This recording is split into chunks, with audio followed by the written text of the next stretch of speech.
Selamat pagi bagi kita semua, warga jemaat GKPA dimanapun berada beserta simpatisannya. Kita jumpa kembali pada hari ke-150 2024. Sebelum kita mulai karya aktivitas kita hari ini, mari kita mohon hikmat bimbingan Tuhan, kita berdoa. Damai sejahtera Allah yang melampaui segala akal, itulah kiranya yang memelihara hati dan pikiranmu dalam Kristus Yesus Tuhan kita. Amin. Firman Tuhan yang akan kita renungkan pada hari ini tertulis dalam kitab Roma pasal 3 ayat 26. Demikian tertulis, maksudnya ialah untuk menunjukkan kebenarannya pada masa ini, bahwa ia benar dan juga membenarkan orang percaya kepada Yesus.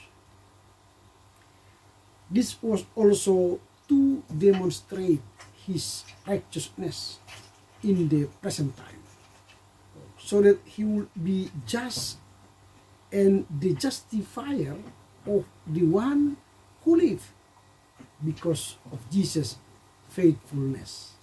Amen. Yang berbahagialah mereka yang mendengar serta memelihara kebenaran firman Tuhan. Amin. Renungan kita hari ini akan bertema dua aspek penting dari Allah, kebenaran dan pembenaran. Dua aspek penting dari Allah, kebenaran dan pembenaran. Nah, hari ini kita melihat Paulus menekankan dua aspek penting dari Allah, yaitu kebenaran dan pembenaran. Pertama, kebenaran Allah. Paulus mengatakan bahwa Allah menunjukkan kebenaran pada masa ini. Kebenaran Allah adalah aspek sifatnya yang menunjukkan bahwa Allah adalah benar dan adil. Dalam seluruh Alkitab kita melihat bahwa Allah konsisten dalam kebenarannya. Dia tidak bisa berkompromi dengan dosa atau kejahatan atau ketidakadilan. Oleh karenanya keadilan Allah harus ditegakkan dan dosa harus dihukum. Namun dalam kasihnya Allah merencanakan sebuah cara untuk menunjukkan keadilannya tanpa harus menghancurkan manusia berdosa. Nah, disinilah keindahan Injil. Apa itu?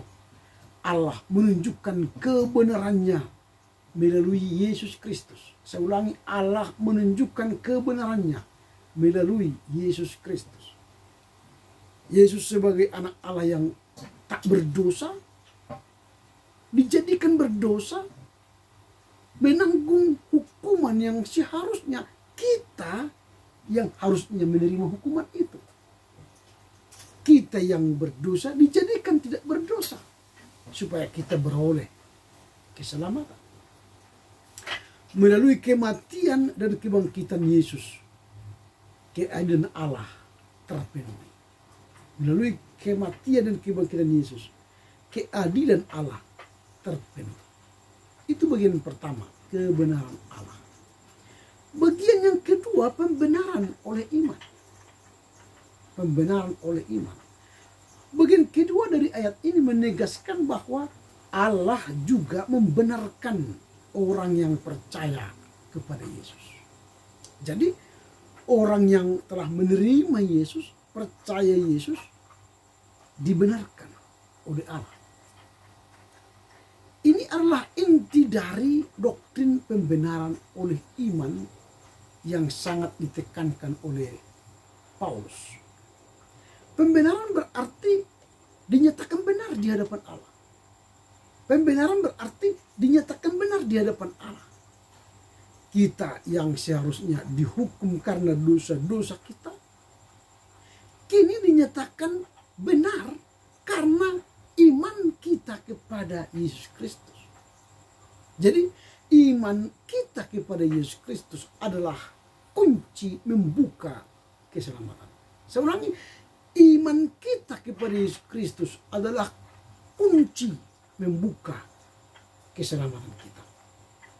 Jadi tidak ada yang bisa kita lakukan untuk memperoleh keselamatan dengan usaha sendiri, amal bakti, ucapan syukur, berbuat kebaikan, kebajikan. Itu tidak bisa menyelamatkan kita.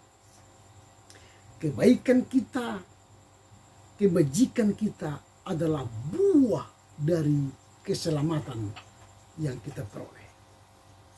Nah, keselamatan itu adalah anugerah yang Allah berikan secara cuma-cuma kepada kita, gratis.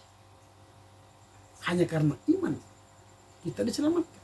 Jadi iman kita adalah respon terhadap kasih Allah yang begitu besar.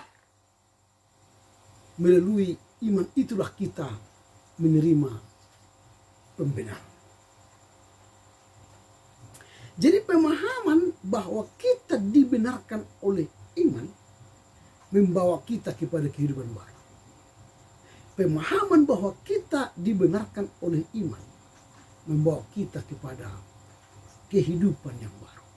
Jadi hidup kita seharusnya mencerminkan kebenaran yang telah Allah nyatakan melalui Kristus. Sebagai orang yang dibenarkan, kita dipanggil untuk hidup dalam kebenaran. Sebagai orang yang dibenarkan, kita dipanggil untuk hidup dalam kebenaran dan keadilan, menjauhi dosa dan mencerminkan kasih Kristus kepada dunia. Apa yang hendak kita renungkan dari nas hari ini? Yang pertama, kebenaran Allah tentunya. Allah benar dan adil dalam segala hal. Kebenaran Allah adalah satu sifat utama dari Allah, kebenaran, yang menunjukkan bahwa Dia selalu bertindak sesuai dengan keadilan dan kebenarannya. Itu yang pertama yang hendak kita renungkan dari nas ini, kebenaran Allah. Allah benar, Dia bertindak benar dan adil. Yang kedua, waktu yang tepat. Artinya pada masa ini. Ayat ini menekankan bahwa Allah menunjukkan kebenarannya masa ini, pada masa ini. Itu artinya waktunya Allah untuk menyatakan kebenaran pada saat ini. Allah selalu bekerja dalam waktu yang sempurna, sesuai dengan rencananya. Jadi waktu Allah menyatakan kebenaran itu sesuai dengan waktunya pada masa ini.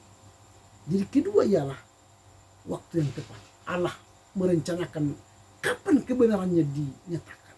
Itu yang kedua. Yang ketiga, pembenaran bagi orang percaya. Bagian ini menunjukkan bahwa Allah membenarkan orang yang percaya kepada Yesus. Orang yang percaya kepada Yesus dibenarkan. Maka oleh karena iman engkau dibenarkan, diselamatkan.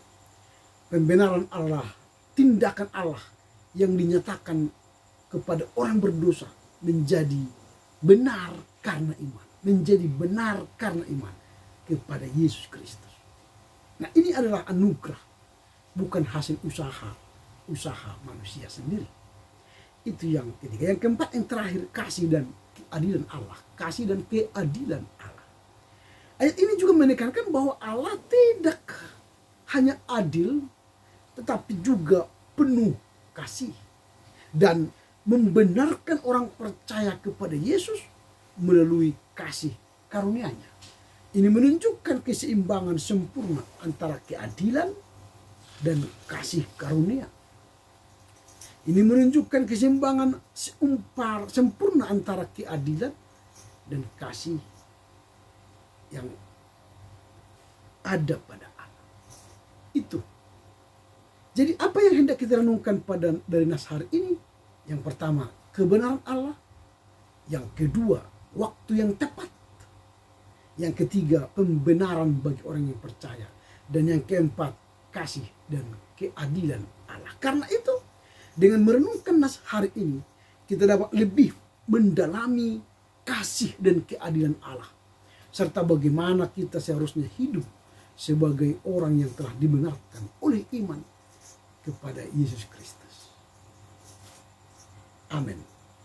Kita berdoa. Terima kasih Bapa, firman-Mu hari ini mengajar kami bahwa ada dua karakter Kristus, karakter Allah yang perlu kami tahu. Pertama, kebenaran Allah, dan yang kedua, pembenaran oleh iman. Melalui teks hari ini kami belajar bahwa kebenaran Allah itu hendak menyatakan Allah itu benar dan adil dalam segala hal. Bahkan Allah akan menyatakan kebenarannya melalui waktu yang tepat pada masa ini. Dan pembenaran diberikan Allah bagi orang yang percaya. Dan kasih keadilan Allah diberikan kepada orang yang memiliki iman kepada Kristus. Karena itu melalui renungan ini kami diajar untuk memahami kedalaman kasih Allah dan keajaran Allah. Sehingga kami hidup sebagai orang yang telah dibenarkan oleh iman kepada Yesus Kristus. Karena itu mampukan kami mengerti, memahami firman-Mu, serta melakukan dalam kehidupan sehari-hari. Amin. Selamat berkarya untuk Tuhan. Tuhan Yesus memberkati saudara. Horas, horas, horas.